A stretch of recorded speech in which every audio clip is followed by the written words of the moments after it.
So good afternoon. My name is Domenico Ruggerio. I am an Associate Director at the Center for Civic Engagement. This is my fifth year at the college, and I run the Bonner Leader program on campus. So a couple things that I want to share with you today is when I was in high school, we read W.E.B. Du Bois, The Souls of Black Folks, and in it, he argues for the idea and coins the term of a double consciousness. So in it, it's a term that describes the individual internal conflict around race, sort of a racial identity, of feeling as though your identity is divided into several parts, making it difficult or impossible to have one unified identity.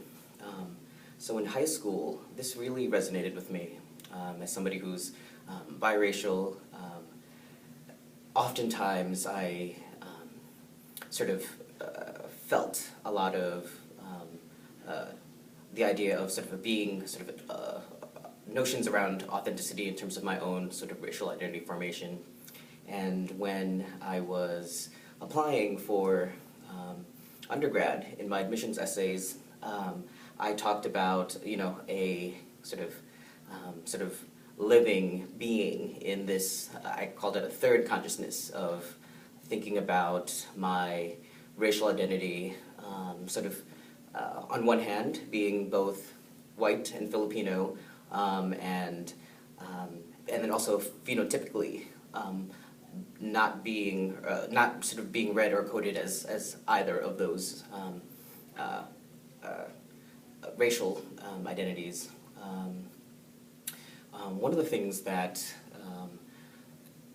was very salient to me and about growing up in the Philippines is that in the Philippines, Spain was a colonizer, colonized the Philippines for over 200 years, and I think that has, arguably, that has left an imprint, undoubtedly, in Filipino culture. So when I think about in the same ways as folks think about an African diaspora or an Asian diaspora, the same questions arise for me when we think about what is Latinidad.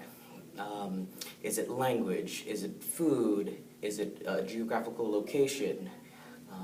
Taking into account histories of colonization and the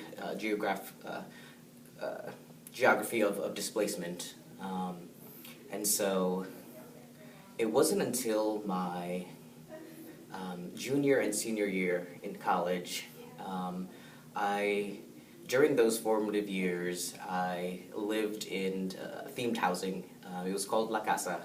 And in that themed housing, we spoke Spanish, we cooked and had meals together every day.